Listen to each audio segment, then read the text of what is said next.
Senhor presidente, senhores ministros, teço inicialmente algumas considerações a respeito da possibilidade da anulação ou cancelamento do refúgio, que é a linguagem usada pelo Alto Comissariado das Nações Unidas para Refugiados. Começo dizendo, senhor presidente, que a extradição constitui um processo formal mediante o qual um Estado, que é o Estado requerido, entrega a uma pessoa a outro Estado, o Estado requerente, para a fim de submetê-la a um processo penal ou à execução de uma sentença criminal. Como esclarece o Alto Comissariado das Nações Unidas para Refugiados, Acnur, em documento que trata especificamente sobre o assunto, esse documento foi trazido à colação pelo eminente ministro Joaquim Barbosa. Trata-se justamente da nota de orientação sobre extradição e proteção internacional de refugiados.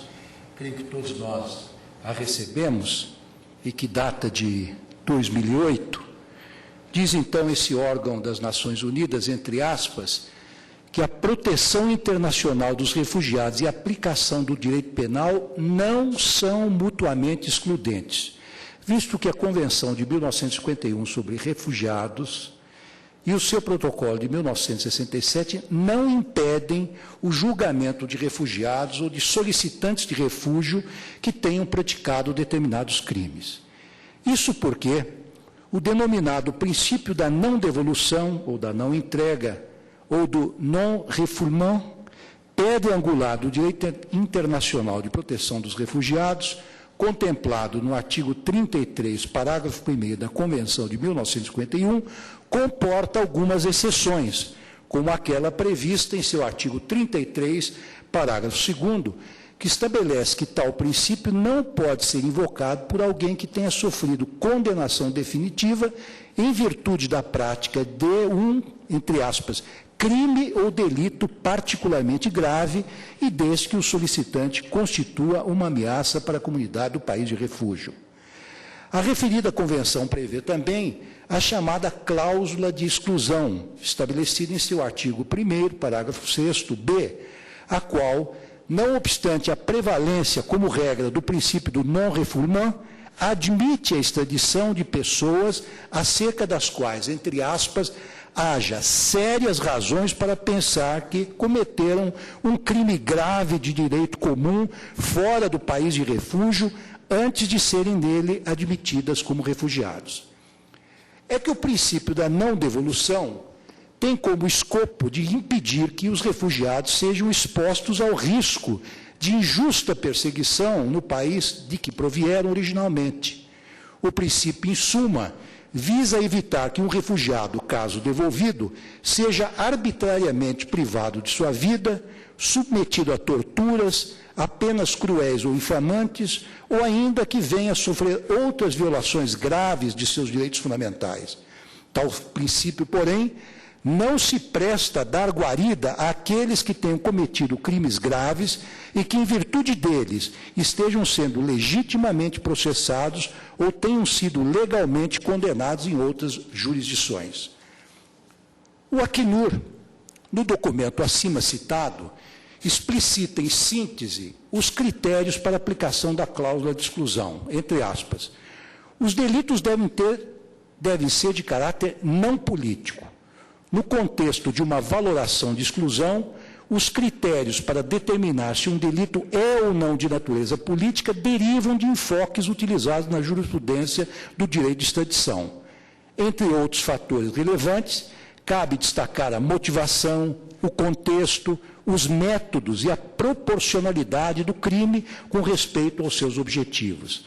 É importante levar em consideração que há um número cada vez maior de atos delitivos que se consideram não políticos para efeito de extradição.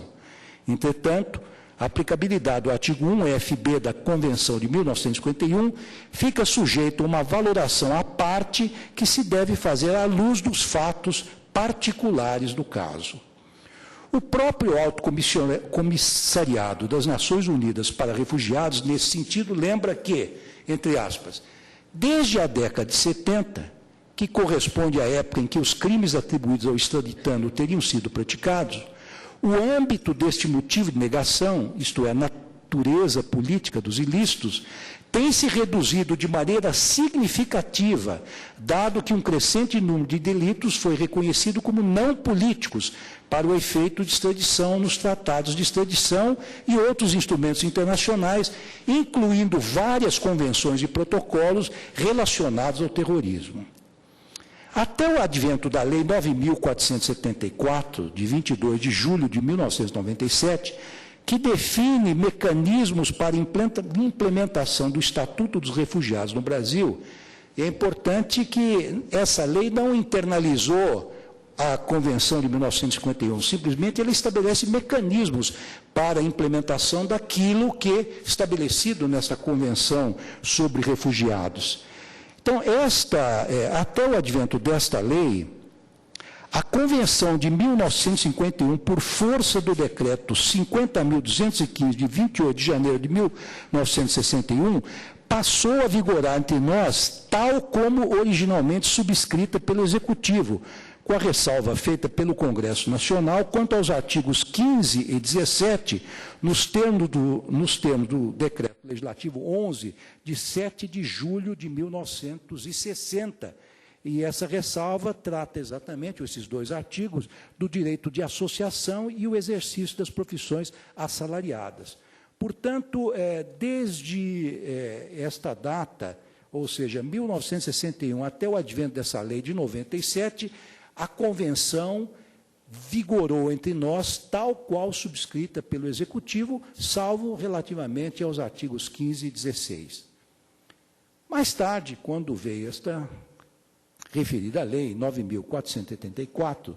em seu artigo 3º, inciso 3º, ao cuidar da cláusula de exclusão mencionada no artigo 1º, parágrafo 6º-B da Convenção de 1951, ao invés de empregar a expressão original crime grave de direito comum, consignou em seu artigo 3º, 3, que não se beneficiarão da condição de refugiado as pessoas que, entre aspas, tenham cometido crimes contra a paz, crime de guerra, crime contra a humanidade, crime hediondo, participado de atos terroristas ou de tráfico de drogas. Existe um certo dissenso que se verificou aqui no plenário quanto à interpretação dessa expressão crime hediondo, porque a Convenção de 1951 trata ou emprega a expressão crime grave de direito comum. E esta Lei 9.474, que implementa os mecanismos para que esta convenção tenha concreção aqui entre nós, ela utiliza a expressão crime hediondo. Mas eu lembro, todavia, por oportuno, que os crimes atribuídos ao extraditando foram cometidos na década de 70, e suas condenações tornaram-se irrevogáveis na terminologia empregada pelas autoridades italianas em 1991 e 1993, antes do advento da Lei 9.474. Isso significa que a sua situação jurídica, do ponto de vista material e processual, já se encontrava consolidada à luz da redação original da Convenção de 1951, internalizada pelo Decreto 50.215 de 61, no ponto em que vedava a concessão de refúgio àqueles que tivessem cometido crimes graves de direito comum. Ainda que assim não fosse, a expressão crime hediondo não poderia ser interpretada na acepção estrita que lhe empresta o direito penal brasileiro, como já observou o eminente ministro César Peluso, ou seja, segundo a Lei 8.072, de 25 de julho de 2005, pois a Lei 9.474, 97, não objetivou revogar, derrogar ou, por qualquer outra forma, alterar a Convenção de 1951, mas teve apenas o escopo, declarado em sua ementa, de definir mecanismos para implementação do Estatuto dos Refugiados no Brasil. Ela não poderia, com efeito, emprestar novo sentido ao artigo 33, parágrafo 2º da Convenção de 1951, insista-se, regularmente incorporada ao ordenamento jurídico brasileiro pelo Decreto 50.215 de 71, após a aprovação pelo Congresso Nacional, artigo esse que estabelece uma exceção ao princípio do non-refoulement, relativamente àqueles que tenham sofrido condenação definitiva em virtude da prática de um crime particularmente grave, entre aspas. Tanto é assim que o artigo 49 da Lei 9.474/97 estabelece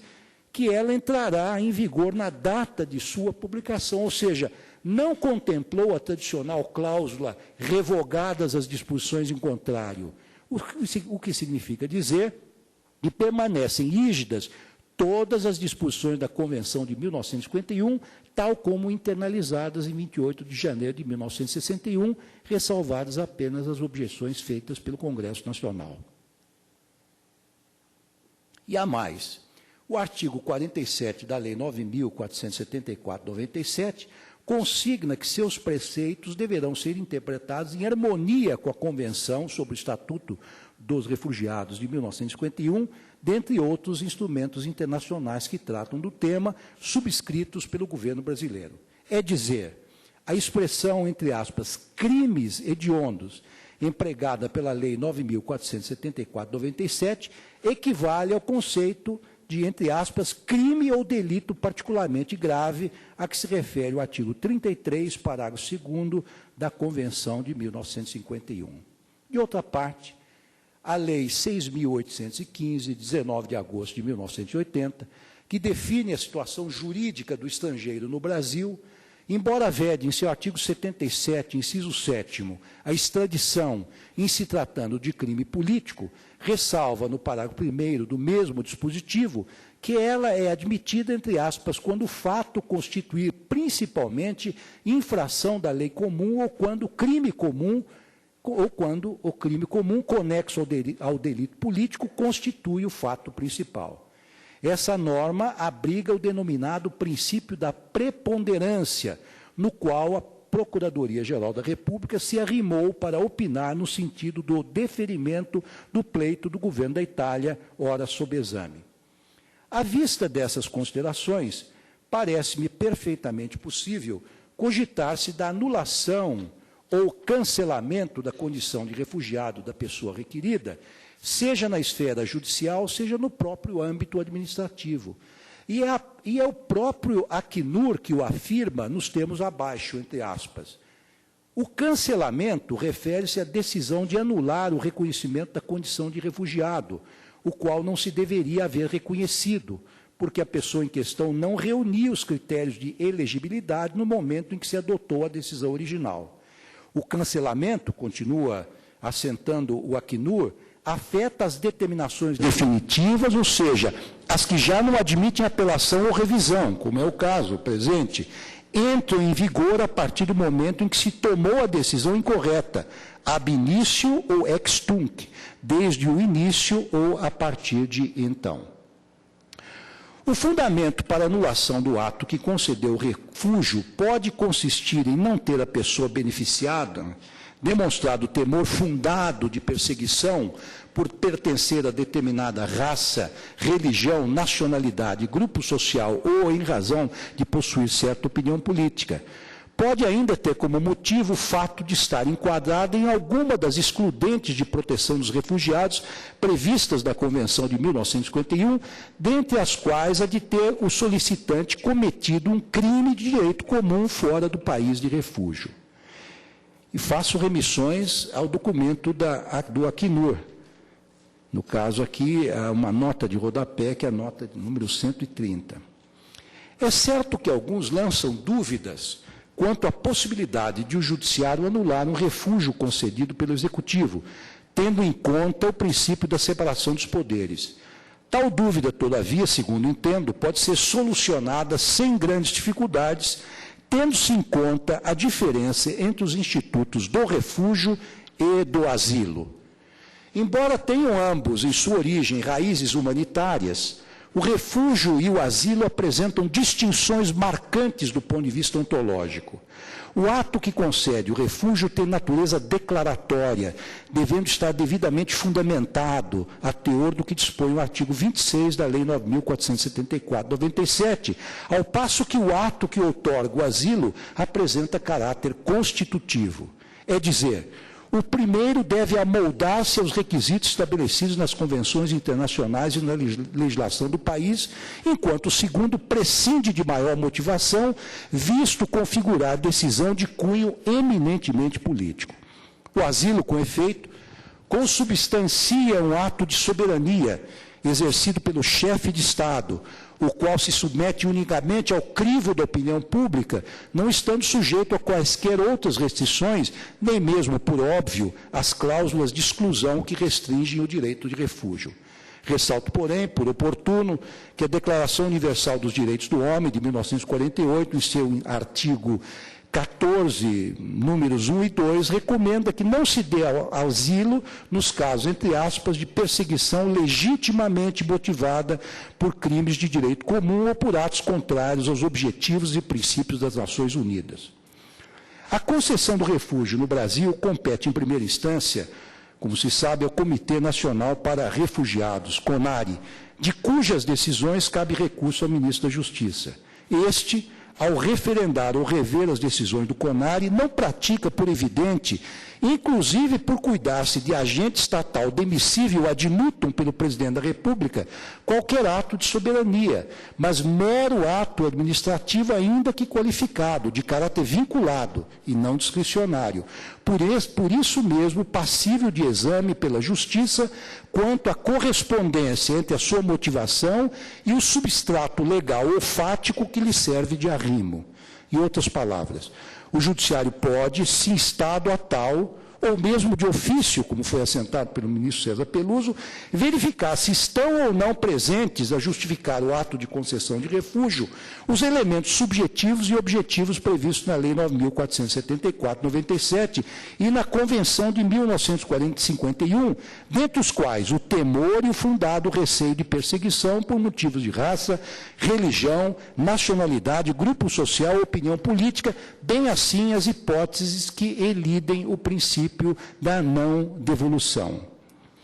Esse entendimento diverso, a meu ver, permitiria que a jurisdição da Suprema Corte para pronunciar-se sobre extradições, que emana diretamente do texto da Constituição Federal, fosse coartada por uma decisão administrativa prolatada por um órgão do Ministério da Justiça ou mesmo do titular da pasta, por sua vez, amparadas em dispositivos de simples lei ordinária. E mais, impediria o Supremo Tribunal Federal de decidir, no exercício de sua competência constitucional, sobre a real natureza do crime atribuído ao extraditando, inclusive para fazer valer, se for o caso, a vedação constante do artigo 5º, inciso 52 da Carta Magna, no tocante à extradição de estrangeiro por crime político ou de opinião.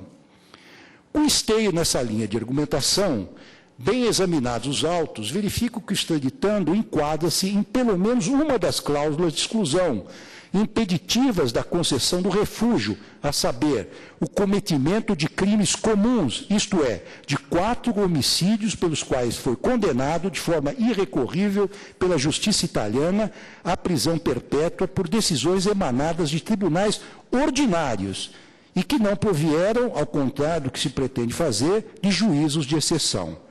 A sua condenação, de resto, deu-se com fundamento na lei penal comum, e não com base na legislação que trata de ilícitos de natureza política. Ainda que se pudesse cogitar que os homicídios que lhe são imputados teriam sido praticados no contexto de ações que objetivavam a subversão das instituições italianas, as circunstâncias e o modo como foram levados a efeito, ou seja, mediante premeditação e por mero sentimento de vingança e emulação, leva à inescapável conclusão, em especial em face do princípio da preponderância acima referido, abrigado no artigo 77, 7, parágrafo 1º da Lei 6.815 de 80, que os delitos pelos quais o governo da Itália requer a extradição de Battisti são de natureza comum e, mais do que isso, pela legislação atualmente em vigor, constituem crimes hediondos. O pleito, senhor presidente, eminentes pares, tem como fundamento a condenação irrecorrível do extraditando pela justiça italiana à pena de prisão perpétua pela prática de 4 homicídios qualificados, a saber do agente penitenciário Antônio Santoro, em Udine, do comerciante Pierluigi Torregiani, na verdade um açougueiro em Milão, do comerciante, ou seja, um joalheiro Lino Sabatini, em Mestre, e do agente policial Andrea Campanha, ocorridos respectivamente nas datas de 6 de junho de 77, 16 de fevereiro de 79 e 16 de fevereiro de 79 e também 19 de abril de 1979. Como se sabe, o sistema adotado pelo Brasil no concernente à extradição é o da contenciosidade limitada, também conhecido como sistema de delibação, em que o Supremo Tribunal Federal apenas examina a legalidade extrínseca do pedido formulado pelo Estado requerente, não cabendo aos seus magistrados fazer quaisquer considerações acerca das provas que ensejaram a condenação do extraditando ou dos fatos que determinaram sua prisão, nem tampouco quanto a eventuais vícios processuais ou procedimentais. Entretanto, tendo em conta os veementes protestos dos patronos do extraditando, no sentido da inexistência de provas hábeis à sua condenação, bem assim de que teria ocorrido no curso do processo lesão irreparável aos princípios da ampla defesa e do contraditório, permito-me tecer alguns breves comentários sobre tais assertivas, quando mais não seja como exercício intelectual prévio à análise dos aspectos formais da extradição, para o meu autoconvencimento no tocante à verdade real subjacente aos autos. Inicialmente, constato que o extraditando foi condenado pelo cometimento de 4 crimes de homicídio, tipificados no Código Penal italiano, mais especificamente seu artigo 575, e não, como alega a defesa, pela execução de ilícitos de natureza política, capitulados em algum diploma legal de exceção, embora os atos delictuosos pelos quais se pede extradição tenham sido levados a efeito em meio a vários outros, como sequestros, roubos, furtos, lesões corporais e porte ilegal de armas, que visava, ao menos segundo o discurso dos respectivos agentes, a derrubada do regime político vigente na Itália. Verifico na sequência que a condenação de Battisti, longe de basear-se exclusivamente na chamada do Correio de Pietro Muti, e esse fato foi bem enfatizado pelo eminente ministro César Peluso, e nós que recebemos o disquete, todos os volumes do processo, pudemos analisar detidamente todas as decisões condenatórias. Então, eu digo que realmente verifico, como verificou o eminente ministro César Peluso, que a decisão condenatória não se baseou apenas na delação ou na chamada, como se diz no jargão forense, do Correio Pietro Muti, beneficiado com o Instituto da Delação Premiada, mas foi corroborada por diversos outros elementos de convicção, com destaque para provas materiais, testemunhais, periciais e até mesmo circunstanciais, conforme deflui de uma leitura atenta dos éditos condenatórios. Observa a seguir que o extraditando foi julgado em conformidade com o princípio do juiz natural, não tendo submetido, ao contrário do que se insinua, a um juízo ad hoc ou de exceção. Assim é que a Corte de Assise de Milão, com fundamento no conjunto probatório encartado nos autos, condenou o extraditando a pena de prisão perpétua em 13 de dezembro de 1988 pela prática de diferentes crimes, inclusive os 4 homicídios pelos quais o governo da Itália requer a sua extradição. Essa decisão foi confirmada pela Corte de Apelação de Milão em 16 de dezembro de 1990. No dia 8 de abril de 1991, todavia, o Tribunal de Cassação anulou a decisão relativamente ao homicídio de Pierluigi Torregiani, tendo a Corte de Apelação, depois de reexaminar as provas, confirmado a condenação de Battisti quanto a essa vítima, em 31 de março de 1993. Verifica-se, portanto, que todo o iter processual, todo o devido processo legal foi observado. Inclusive, houve uma anulação de uma das das condenações, que é exatamente relativa à vítima Torrediani, o que mostra o empenho dos defensores de Batista em defendê-lo adequadamente.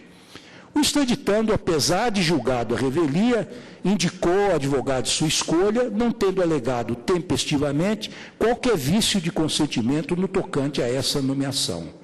Anoto ainda que Batiste, depois de ser preso em 1979, escapou do cárcere em 1981, fugindo primeiro para o México e depois para a França, onde viveu por cerca de 14 anos sob a proteção do governo de François Mitterrand. Quando as autoridades italianas tomaram ciência do paradeiro de Batiste, requereram e obtiveram sua extradição para cumprir a pena a que foi condenado, após longo iter processual que compreendeu decisões proferidas em todas as instâncias do judiciário francês, a saber, Tribunal de Recursos de Paris, o Supremo Tribunal de Justiça e o Conselho de Estado da França. Tais decisões, como já foi dito, foram confirmadas pela Corte Europeia de Direitos Humanos, especialmente no que concerne a observância do due process of law, nos processos judiciais aos quais foi submetido o extraditando.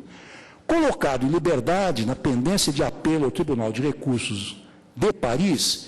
Batiste fugiu para o Brasil, ao que consta em setembro de 2004, ingressando com passaporte falso, delito pelo qual responde a processo na 2ª Vara Federal Criminal no Rio de Janeiro. Batiste, ao invés de apresentar-se prontamente às autoridades brasileiras, nos termos do que determina o artigo 31, parágrafo 1º da Convenção de 1951 sobre o Estatuto dos Refugiados, com o fito de lhes expor, na dicção do referido dispositivo, entre aspas, razões aceitáveis para sua entrada ou permanência irregulares, quedou-se homiziado de forma clandestina no país, cônscio de sua condição de fugitivo da justiça italiana, até o advento de sua prisão preventiva, ocorrida em 18 de março de 2007, em razão do pedido de extradição. Somente depois de instaurado o processo de extradição, e após a manifestação do Procurador-Geral da República pelo deferimento do pedido, é que o extraditando ingressou com requerimento de refúgio perante o Comitê Nacional de Refugiados, CONARE, órgão vinculado ao Ministério da Justiça, mais precisamente em 27 de junho de 2008, o qual restou indeferido fundamentadamente aos 28 de novembro do mesmo ano. Em 13 de janeiro de 2009, porém, o ministro da Justiça deu provimento a recurso interposto por Batiste, reconhecendo sua condição de refugiado nos termos do artigo 1º, inciso 1º da Lei 9.474, de 97. Essa decisão foi comunicada a esta Suprema Corte para os fins previstos no artigo 33 do referido diploma legal. Então, senhor presidente, em face dessas considerações, entendo, como já afirmado aqui por alguns colegas, e com a devida vênia de outros que entenderam em sentido contrário, que é nula a decisão do eminente ministro da Justiça por contrariar o quanto estabelecido, seja na Convenção de 1941, seja no disposto na Lei 9.474, relativamente ao refúgio ao refugiado Cesare Battisti. E digo isso, senhor presidente, inclusive na esteira do quanto assentado no parecer do Ministério Público Federal, no sentido de que os delitos cometidos pelo extraditando e pelos quais foi definitivamente condenado não têm caráter político, sobretudo quando confrontados com o princípio da preponderância, obrigado no artigo 77, parágrafo 1º da Lei 6.815/90, caracterizando-se como crimes comuns passíveis, portanto, de extradição. O eminente ministro César Peluso já trouxe à baila uma expressão utilizada pelo ilustre ex-procurador-geral da República, que subscreveu o parecer e que vale a pena repisar, segundo o qual os homicídios que fundamentam este pedido de extradição parecem marcados por certa frieza e desprezo pela vida humana, o que contrasta com o caráter nobre de uma ação voltada para as reformas do Estado. Quanto à extradição em si, agora, quanto aos aspectos formais, senhor presidente, eu observo que o pedido atende à existência da dupla tipicidade, tendo em conta que o crime de homicídio capitulado no artigo 575 do Código Penal da Itália corresponde àquele tipificado no artigo 121 de nosso Código Penal. E também entendo, tal como o fez o parquet e também agora o eminente ministro relator, que os crimes não estão prescritos. E digo que, considerando-se que, e não existindo em nosso ordenamento geral a pena de prisão perpétua, a prescrição da pretensão executória, e disso que se trata, como bem sublinhou o relator,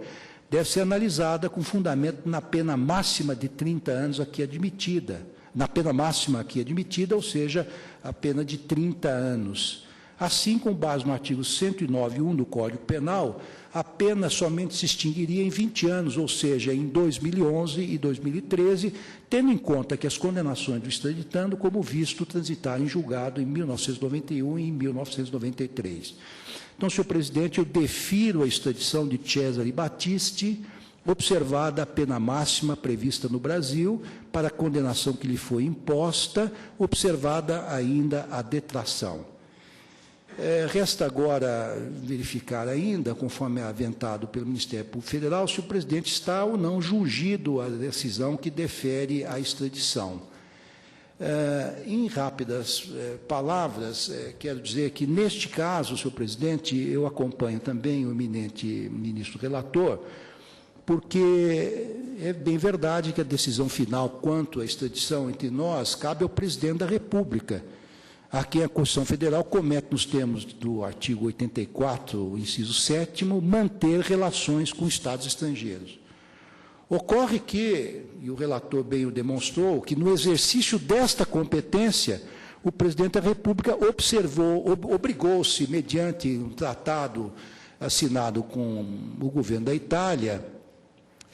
e segundo o critério do Pacta Sunt Servanda, a observar, enfim, as suas obrigações no tocante às extradições, as quais se comprometeu a honrar em determinadas situações. Eu entendo que o desatendimento desse tratado poderá levar às sanções nele previstas e outras, eventualmente, estabelecidas no direito internacional, seja no direito internacional posto ou no direito internacional consuetudinário. Então, senhor presidente, este é o meu voto.